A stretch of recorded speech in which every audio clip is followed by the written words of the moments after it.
Estamos viviendo lo que literalmente va a ser la historia que se va a contar en un futuro en Wall Street. Y es que los momentos que estamos viviendo en el mercado, tanto de miedo, de incertidumbre, pánico, estrés, están hechos para traders o para inversores que estén bien curtidos en los mercados. Para la gente más novata seguramente se las esté viendo canutas con estos mercados en los que literalmente está repleto de manipulación.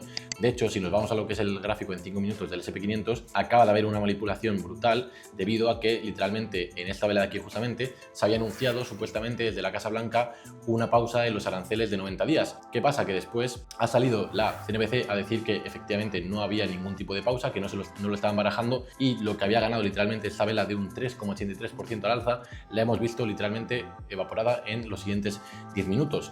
Todo esto que estamos viviendo son literalmente, como digo, se ha podido catalogar, de hecho, en la apertura de futuros, en la que fijaros con el gap que hemos abierto hoy, se ha podido catalogar como un lunes negro. De hecho, en la zona de Asia-Pacífico, tanto la bolsa australiana como la de Taiwán, como la en el Hang Seng, todos han visto que se han tenido que parar las cotizaciones. Ha habido lo que se conoce como un halt, es decir, se paran automáticamente las cotizaciones, y de hecho, concretamente la de Taiwán, por ejemplo, se ha prohibido operar en corto para intentar evitar esa espiral de precios negativa en la que todo el mundo al final intenta vender sus posiciones continuamente debido al pánico y al FUD, es decir, al sin miedo que existe generalizado, y de hecho hay gente que intenta aprovecharse operando en corto. Las autoridades lo que hacen automáticamente es lo paran para que no haya tanta volatilidad. Fijaros, los movimientos que estamos teniendo, y no hay nada de liquidez en los mercados, pero vengo a traeros de una perspectiva, como siempre, muy objetiva en cuanto a los datos, qué es lo que suele suceder cuando tenemos caídas de esa magnitud, porque vamos a ponerlo en diario para que lo veamos bien, porque como siempre vamos a hacer un análisis un poco más macro de análisis de lo que vienen siendo los índices americanos, para después ya pasar a Bitcoin y el mercado cripto, porque es verdad que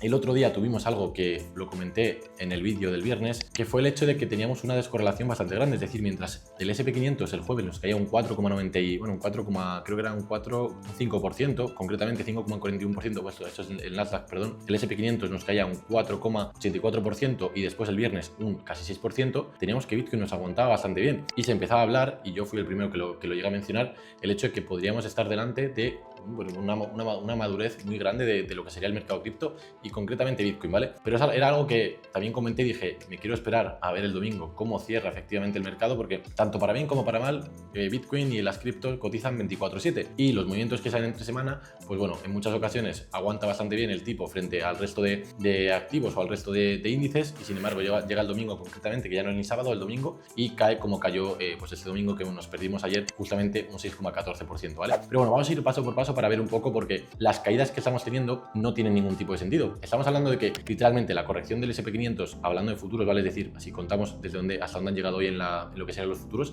hemos perdido ya y hemos entrado en lo que sería un bear market, es decir, hemos superado esa barrera del menos 20% desde ATH y estamos en lo que se conoce como un mercado bajista. Ahora bien, ¿cómo catalogamos esto? Porque esto es un mercado bajista, esto más bien es un crack, es decir, ya lo podemos catalogar o lo podemos comparar por su velocidad y por la brusquedad, la volatilidad, la violencia con la que ha caído el mercado, lo podemos comparar perfectamente con el crack de 1987, con la crisis financiera rusa de 1998 o con la crisis de deuda de la eurozona del 2011. Ahora bien, traigo bastantes buenos datos en cuanto a qué es lo que suele suceder, porque hay algo muy importante y que creo que nadie lo tiene en cuenta, y os lo dejo justamente por aquí, que es que el S&P 500 ha caído solamente más de un 4% durante 3 días seguidos durante la Gran Depresión. Es decir, esto que nos dice que estamos ante un tipo de evento, un escenario que solamente ha sucedido una vez en la historia y que es muy anómalo, muy poco eventual.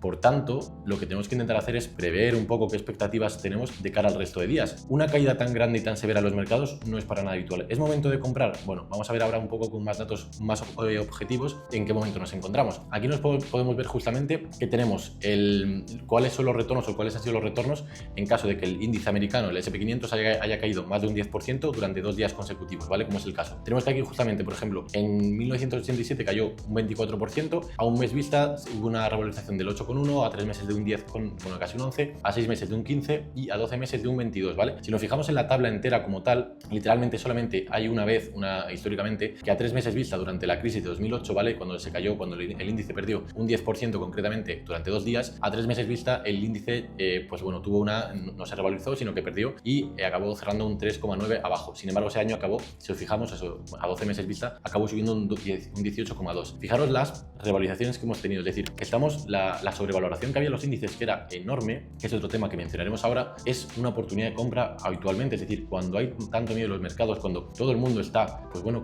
que no sabe si comprar, si vender, cuando el retail ya está incluso tirando la toalla, es justamente cuando más hay que estar en los mercados. Y esto lo dice alguien que cuando pasó lo del COVID-19, lo que hizo fue intentar sortear el mercado cuando estaba cayendo. Es decir, no tenía ni idea en ese momento lo que eran los mercados financieros, no tenía la más mínima idea de cómo se comportaban cuando había ciertos estímulos, cuando había una caída tan brusca como la que sucedió y qué es lo que sucedía habitualmente. Y lo que hice fue justamente lo contrario. Entré en pánico e intenté sortear cuando no tocaba, ¿vale? ¿Qué tenemos más? Pues bueno, lo que he comentado antes, al final, algo importantísimo y que quiero que os voy a dejar también por aquí. En cuanto al VIX, literalmente estamos en un momento de volatilidad extrema. Hemos visto el índice de volatilidad VIX superando el nivel 60 intradía, un umbral que es extremadamente infrecuente, ¿vale? Y aquí os dejo también el gráfico para que lo veáis, esta tabla, para que veáis un poco qué es lo que ha sucedido en estos momentos donde el VIX ha superado, en este caso, el nivel intradía de 50, ¿vale? Que justamente este gráfico lo sacaba previamente a que hoy superásemos el nivel intradía de 60, por tanto podemos sacar o intuir de que efectivamente se pueden tener retornos incluso mejores a estos, ¿vale? ¿Qué más podemos tener por aquí? Pues bueno, hay que comentar un poco también algo interesante, y es que de hecho, si el SP, que lo he mencionado antes un poco por encima, si el SP hoy cerrase por debajo de 4, ¿vale? Hoy lunes cerrase por debajo del 4%, completaríamos una secuencia de 3 jornadas negativas, ¿vale? De pérdidas de un 4% que solamente ha ocurrido durante la Gran Depresión. Vuelvo a repetir un poco esto, que es muy importante el momento en el que estamos y lo que supone esto, ¿vale? Para que la gente entienda un poco el momento en el que podemos estar de pánico, vamos, de pánico extremo. Ahora bien, ¿qué es lo que ha sucedido durante el fin de semana para que hoy lunes se abriese con una volatilidad tan grande y con unas pérdidas o bueno, que el SP500 se estuviese dejando otro 4% abajo? Literalmente lo que ha habido es silencio. Silencio cuando eso al trader y al inversor no le gusta. No le gusta cuando hay unas tarifas o unos aranceles impuestos tan elevados y lo que se esperaba era cierta negociación y que al final no entrasen en vigor. Hay que recordar que estos aranceles entran en vigor en su mayoría entre el 9 y el 10 de abril, por tanto se esperaba que antes de, bueno, por lo menos durante el fin de semana hubiese negociaciones, hubiesen avances, y los hubo en parte. Por ejemplo, Argentina firmó un acuerdo para tener literalmente aranceles cero con Estados Unidos, pero Argentina no es un gran socio comercial que importe a los mercados como tal. Se esperaban más acuerdos por parte de la Unión Europea y de China. No han llegado, pues por tanto tenemos justamente esa caída en el SP500, que de hecho lo voy a poner aquí para que lo veamos en directo, que creo que es, bueno, es historia, como he dicho, historia de los mercados financieros. ¿Qué tuvimos más? Pues bueno, aparte de ese silencio, no es que solamente tuviésemos silencio, ¿vale? Tuvimos al final, podéis ver perfectamente, os voy a dejar también en los comentarios para que veáis,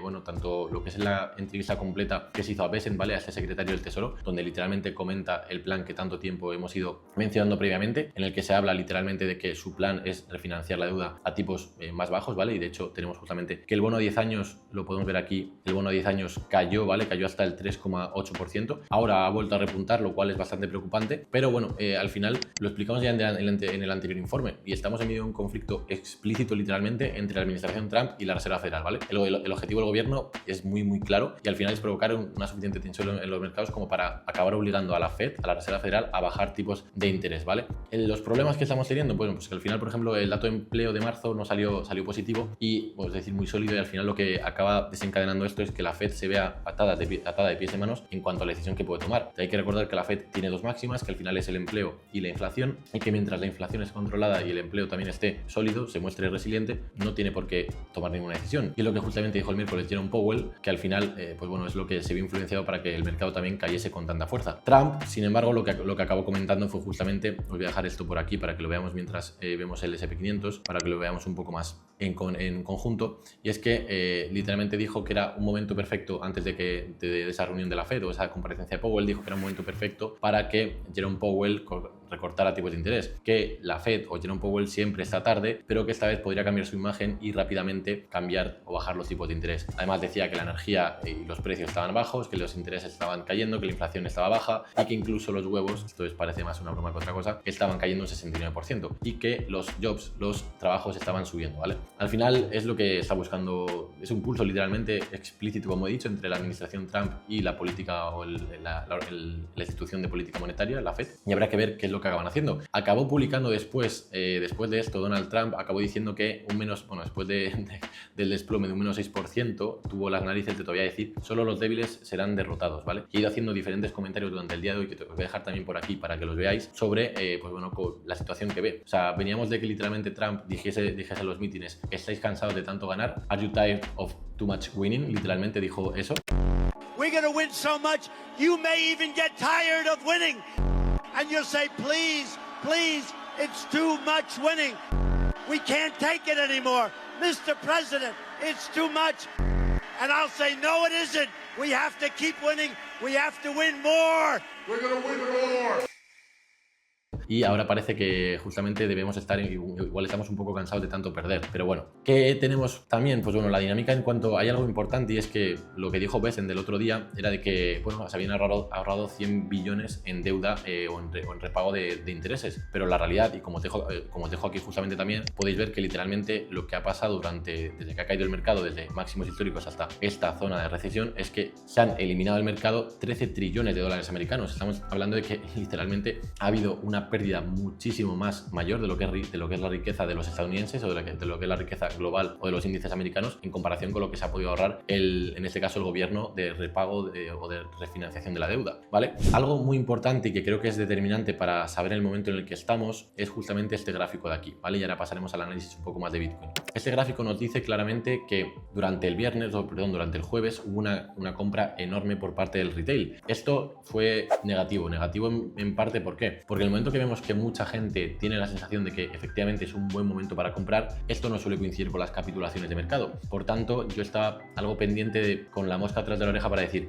quizás no es el mejor momento para comprar, los precios son bastante apetecibles, pero el momento que todo el mundo compra, a mí incluso amigos y conocidos me dijeron, oye, es buen momento para comprar y demás, el momento que tanta gente ve una oportunidad de compra, no lo suele ser, porque al final el mercado es un juego de suma cero y no pueden ganar todo el mundo, y mucho menos no suelen ganar el público retail, ¿vale? O el inversor retail. ¿Qué pasó? Sin embargo, tuvimos que el viernes sí que se produjo la mayor venta, ¿vale? Literalmente el viernes tuvimos, como vemos aquí justamente, vemos que, tuvimos desde las 9 AM hasta las 12 PM, se vendieron acciones por valor de 1,5 billones, ¿vale? De dólares americanos. Y literalmente, para que nos hagamos una idea de la magnitud de esto, justamente el jueves, el día anterior, se había producido la mayor compra en cuanto a acciones se refería por parte del inversor retail. Ahora bien, este dato del viernes en cuanto a venta, me pareció bastante más alentador para poder ver una recuperación, ¿vale? O por lo menos para detectar que era de verdad una buena oportunidad de compra. En cuanto a los mercados globales o en Asia, por ejemplo, los mercados asiáticos también han entrado en terreno de colapso y directamente se dirigen a la mayor caída vista desde la crisis financiera de 2008. O sea, solamente tenemos que ver, por ejemplo, hoy lo que sería el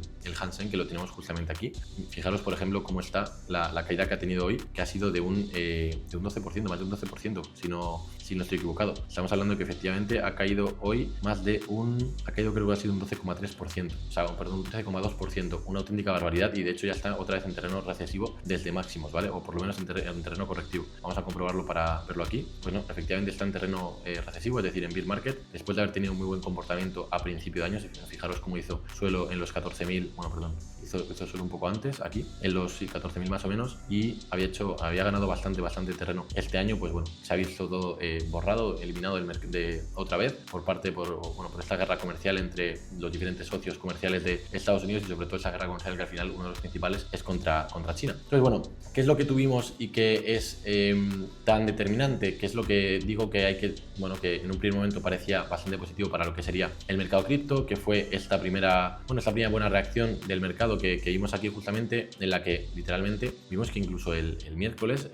a raíz del día de la liberación, este día tan famoso en el que entraron en vigor y se hicieron públicos los aranceles, vimos que incluso Bitcoin llegaba a superar en un primer momento los 88.000, otra vez con otra noticia falsa en la que supuestamente los aranceles iban a ser de un 10%. Lo que se le olvidó decir al que filtró la noticia es que ese iba a ser el arancel mínimo. ¿Qué tuvimos después? Lo dicho, hubo una consolidación, se aguantó bastante bien. De hecho, fijaros, jueves y viernes, cuando se llegó a perder más de un 10% en el S&P 500, tenemos que Bitcoin acabó ambos días en positivo. Luego llegó el sábado y se mantuvo más o menos, tuvimos un día que acabó cerrando en menos 0,50. Sin embargo, llegó el domingo y pasó lo que suele pasar en muchas ocasiones, como hemos visto al comienzo, que llega los domingos y a Bitcoin parece que se le apagan las luces, que no le da para más, y acaba cayendo con mucha fuerza, y perdimos un 6,14 concretamente. Bastante abajo el mercado en comparación con lo bien que había aguantado la semana anterior, la semana anterior con lo bien que había aguantado esos días previos o esos días de caída. ¿Qué tenemos más? Ethereum.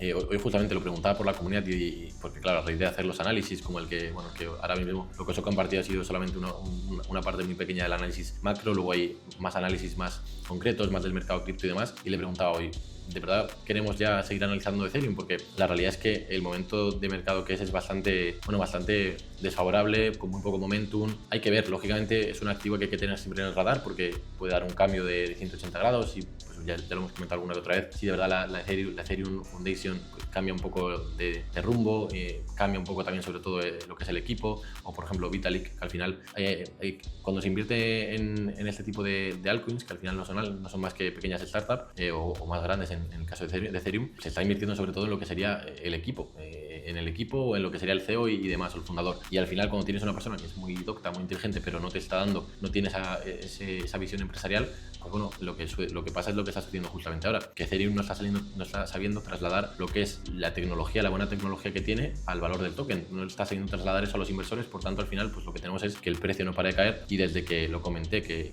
ya estaba en corto, pues ha caído ya más de un 50%, concretamente ha llegado a caer, bueno, casi un 50%. Entonces bueno, habrá que ver qué es lo que sucede. Personalmente creo que lo que hemos tenido esta mañana en los 74.000 en Bitcoin ha sido una buena oportunidad de compra. Lógicamente creo que es momento para tener liquidez porque el mercado se tiene que analizar día a día, ya ni siquiera vale con analizarlo semana tras semana, porque en el momento que entra la variable de los aranceles en juego, ya pues bueno, dependemos de que un día Trump diga X, otro día diga Y, que la Unión Europea ceda, que no ceda, que China acuerde con Estados Unidos, o que todo siga así, que al final de verdad esta guerra comercial acabe llevando o metiendo a Estados Unidos y seguramente a muchos más países en una recesión severa, que es algo que también hay que valorar, porque al final esto va un poco de negociaciones y si alguno no quiere dar su brazo a torcer, esto se va a extender en el tiempo. Por tanto, diría que siempre estéis en activos seguros, es decir, en aquellos activos en los que la probabilidad de pérdida permanente se mitigue mucho, como puede ser Bitcoin, y el resto, sobre todo eso, en activos seguros, nada de meme coins, nada de tokens o de altcoins en las cuales no tengáis ningún tipo de conocimiento sobre de verdad el proyecto. Y nada, espero que os haya gustado, dejadme en comentarios qué es lo que, bueno, cuáles son vuestras perspectivas de aquí a futuro, qué tokens estáis o tenéis en el radar y qué tenéis pensado hacer de cara a estos meses. Así que nada chicos, espero que os haya gustado y nos vemos por aquí. Chao.